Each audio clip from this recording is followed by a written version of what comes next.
Ο Άγιος Γρηγόριος ο Πέμπτος γεννήθηκε μεταξύ του 1745 και του 1751 στη Δημητσάνα από ευλαβείς γονείς, τον Ιωάννη και την Ασημίνα Αγγελοπούλου, και πήρε το όνομα Γεώργιος.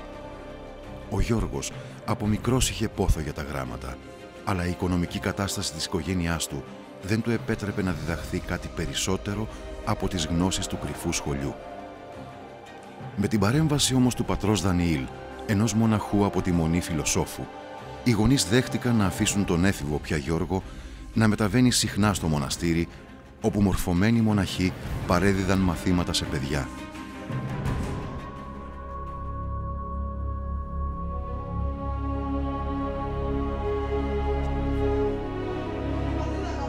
Και τα γράμματα, πατράνη. Θέλω πολύ να μάθω, να σπουδάσω, να κάνω κι εγώ κάτι στους ραγιάδες που εκτός από τη σκλαβιά τους ταμπώνει τα μάτια και το σκοτάδι της αγραμματοσύνης. Μονάχα σαν μάθουμε πολλά γράμματα εμείς οι ραγιάδες θα μπορέσουμε να ελευθερωθούμε. Ωραία. Είναι αλήθεια πως πρώτη φορά στη ζωή μου βλέπω παιδί στην ηλικία σου να μιλάει τόσο μυαλωμένο. Ο Παπαντρέας μας τα έλεγε αυτά, σε κρυφό σχολείο. Δεν μας μάθαινε μονάχα την αλφαβήτα και να διαβάζουμε.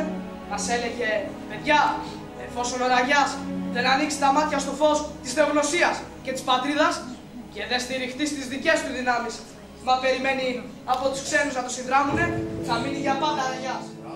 Μια μέρα, βόσκοντας τα πρόβατα, με έσταξε φαίνεται και τον πήρε ο ύπνος. Ηρεύτηκε. Μια όμορφη μεγαλοκοπέλα, μαγιοστέφανο στο κεφάλι, με λαμπρό αμάξι. Τον επήρε και τον εσήκωσε ψηλά, ψηλά στον ουρανό. Τον επήρε, λέει, πάνω από μια μεγάλη πολιτεία και του φόρεσε χρυσό στεφάνο. Το 1785 ο Προκόπιος γίνεται πατριάρχης και προτείνει τον Γρηγόριο για Μητροπολίτη Σμύρνης. Η πολύπαθη πόλη της Μικράς Ασίας βρίσκει στο πρόσωπό του τον ακούραστο εργάτη του Ευαγγελίου και τον άγρυπνο προστάτη των αδικημένων από την τυραννική τουρκική εξουσία. Ζητώ ταπεινά συγχώρεση από όλους σας.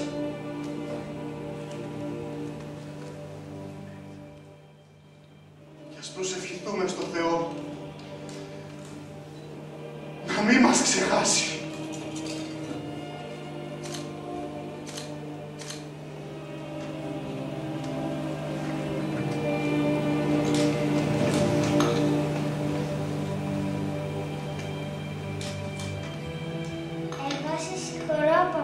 Σήκω να μας μεταλάβεις. Ο νέος πατριάρχης είναι νοικοκύρη. Τη Σμύρνη έκανα κοντοπούλα. Τα ίδια θέλει να πράξει εδώ. Σηκώνει την Ορθοδοξία μου, με τον έρχεται.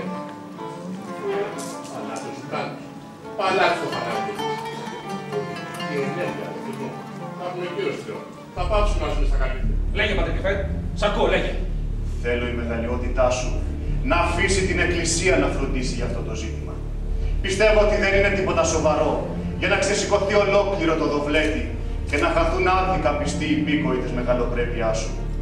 Αν είναι τίποτα τοπικοί ταραξίες, όπως λένε οι πληροφορίες μου, θα τους αναλάβω εγώ προσωπικά. Έτσι, το Δεκέμβριο του 1798, μετά από μόλις 1,5 χρόνο πατριαρχικού βίου, ο Σουλτάνος κηρύσσει έκτοτο τον Γρηγόριο και τον εξορίζει ως ανίκανο να διατηρήσει την τάξη. Ο Άγιος δέχεται αδιαμαρτύρητα την εξορία και αποσύρεται στο Άγιον Όρος. Πριν από μερικά χρόνια, Παναγιώτα, μερικοί πατριώτες που πιστεύουν πως το γένος είναι πια όριμο για την Ανάστασή του, έφτιαξαν μια εταιρεία με σκοπό να μοιήσουν σε αυτή όσο πιο πολλά μέλη μπορούν και να ετοιμάσουν το μεγάλο σύμπαν. Αυτό το γνωρίζω από καιρό. Έχω πληροφορηθεί για τη σύσταση και τη δράση της. Όμως δεν είστε μοιημένος ούτε μέλος της, Παναγιώτα, όπως με πληροφορεί η υπέρτατη αρχή. Και ποια είναι αυτή η αρχή? Η υπέρτατη αρχή, ρίξτε. Για να είμαι ειλικρινής, δεν την γνωρίζω ούτε εγώ, Παναγιώτα. Να είστε βέβαιος όμως ότι πίσω της κρύβεται μια μεγάλη δύναμη και άλλα σπουδαία πρόσωπα. Δεν κρύβεται καμιά μεγάλη δύναμη πίσω από αυτήν την εταιρεία. Ούτε σπουδαία πρόσωπα, όπως μου λες. Αν ήταν κάτι τέτοιο, πρώτος εγώ θα το έκανα. Ο Πατριάρχης πήρε το θέμα πάνω του. Είδαμε ότι δεν μαζεύονται με τίποτα τα χρήματα. από τη συμβολική σχολή που ιδρύσαμε στο Μοριά. Και έτσι λοιπόν, ο Πατριάρχης προχώρησε στην ίδρυση κυβωτίου του Ελέους. Θα μου πεις τώρα τα χρήματα που θα μαζευτούν. Τα χρήματα θα μαζεύονται με την έρευνα των επιτοπίων επισκόπων. Αλλά βεβαίως, έλα πιο κοντά. Η κεντρική διαχείριση περνάει στο Πατριαρχείο. Ο Σέκερης πανηγυρίζει. Μα αυτά είναι για τους φτωχούς. Η φιλική εταιρεία. Δεν κατάλαβες, αγαπητέ. Το 1/3 θα πηγαίνει στους φτωχούς. Τα υπόλοιπα θα πηγαίνουν για τις ανάγκες της οργάνωσης. Στην Πελοπόννησο που θα πας, δώσε αυτή την επιστολή στον παλαιόν πατρόν Γερμανό. Του γράφω συνθηματικά να συνεχίσει τον αγώνα. Κι ας γίνει το θέλημα του Θεού. Εγώ, από εδώ και πέρα, θα κοιμήσω και θα ξεγελάω τους εχθρούς. Αλλά εσείς εκεί κάτω, αγωνιστείτε! Με νύχια και με δόντια! Αγωνιστείτε! Σε το κίνημα, μωρέ! Ο Υψηλάτης και στη Μολδαβία! Στο Γαλάτσι σφάξανε Τούρκους! Στο Σανέστη, αδέρφια μου! Ωραία, θα έχουμε αντίπεινα! Ήρθανε κιόλας. Τους επάνω μαχαλάδες κατεβαίνουν γεννήτσα. Πρέπει να καταστρέψουμε κάθε χαρτί που έφαγαλες. Οπρός θα πέφτουμε! Λέτε ρε σταθείτε! Τώρα αρχίζει το πανηγύρι. Ως πότε παλικάρια θα ζούμε στα στενά. Μονάχοι στα λιοντάρια, στις ράκες, στα βουνά. Τώρα θα κρατηθώ. Τώρα θα φωνάξω. Καλύτερα μιας ώρας ελεύθερη ζωή παρά 40 χρόνια. Χρόνια τώρα, Πατησάκ. Οι γιαούριδες. Πρώτο το Πατρίκι. Μας δημιουργούν συνέχεια προβλήματα. Νομίζω λοιπόν πως ήρθε η ώρα να τελειώνουμε με αυτούς. Για συνέχεια, πατέρα.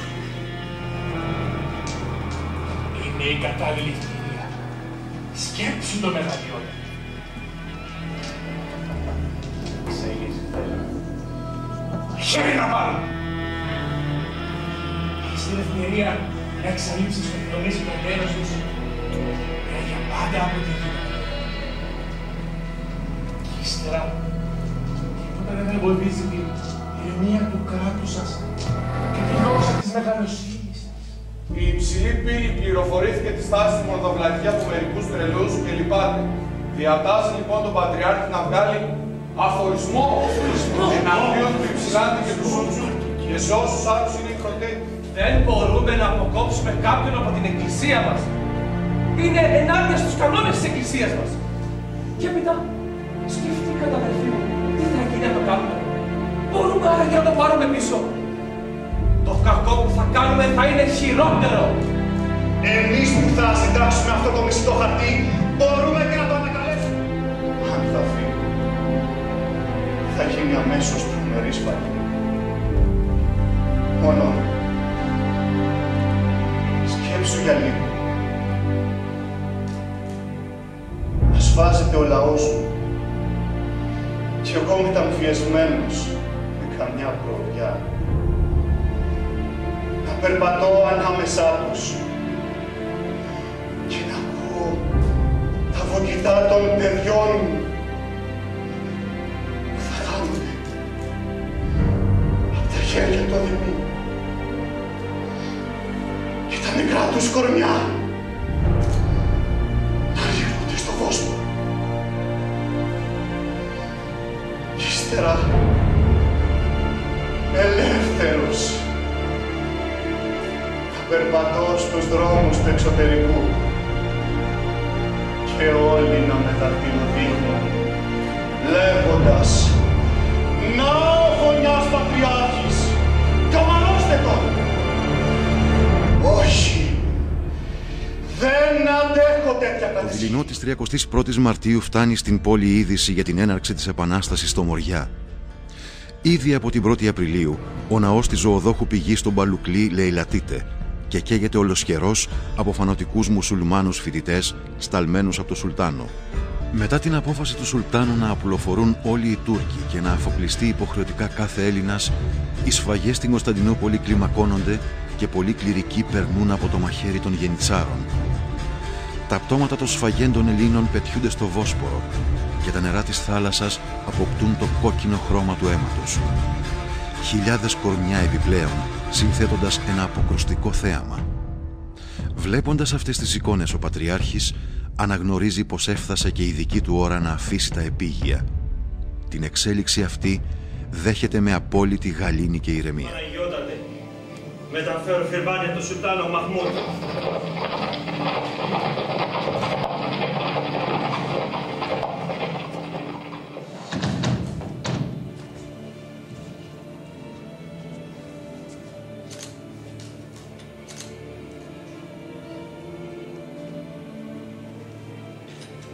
Επειδή ο Πατριάρχης Γρηγόριος εφάνει ανάξιος του πατρικού του, αχάριστος και άπιστος προς την πύλη και ραδιούργος, γίνεται έκτοτος της θέσεώς του και ορίζεται διαμονή στο καδίκιο μέχρι Δευτέρας διαταγής. Οι αρχιερείς να εκλέξουν αμέσως τον νέο Πατριάρχη.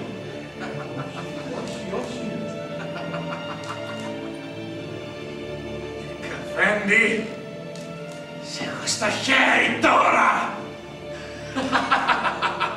Πάτρανε! Πάτρανε! Με τον Πατριάρχη μας! Όχι! Λέγε! Ποιος ξεκίνησε την Επανάσταση! Φανέρωσέ μου τους επαναστάτες! Μίλα! Ποιοι είναι οι ένοχοι! Αρτήρα τα όλα! Μίλα! Και παίζουν ποιος είναι αρχηγός γιατί θα χάσεις το κεφάλι σου! Μ' ακούς?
Το σώμα του έμεινε κρεμασμένο 3 μέρες. Η πύλη δεν συγκινήθηκε ούτε από τα παρακάλια, ούτε από την προσφορά χρημάτων.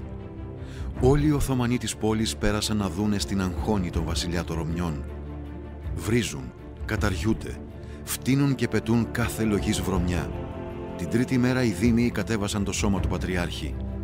Ακολούθησε ο χλευασμός και διασυρμός του σκηνώματός του από χιλιάδες Τούρκων και Εβραίων.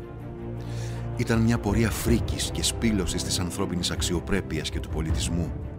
Στο τέλος, δέσανε ένα μεγάλο αγκονάρι στο σώμα του και το ρίξανε στα βαθιά νερά. Λίγες μέρες αργότερα, στις 16 Απριλίου 1821, Έλληνες ναυτικοί με το πλοίο του πλοιάρχου Σκλάβου περισυνέλεξαν το σεπτό λείψανο από τη θάλασσα και το μετέφεραν στην Οδυσσό, όπου έγινε και ο ενταφιασμός του με τις πρέπουσες τιμές.